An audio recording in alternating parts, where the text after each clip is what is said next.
When it's your turn to do an old-timey narration, there are a few things that all boys and girls... No! God, please, no! No!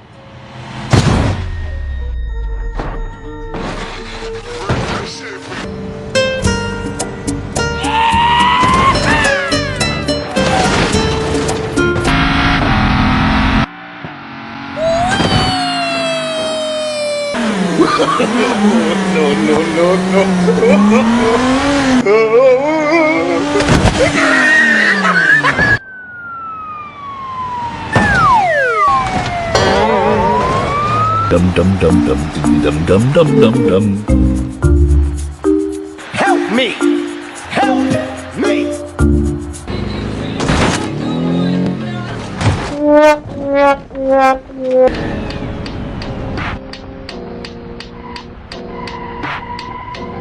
Hey, what happened? You serious?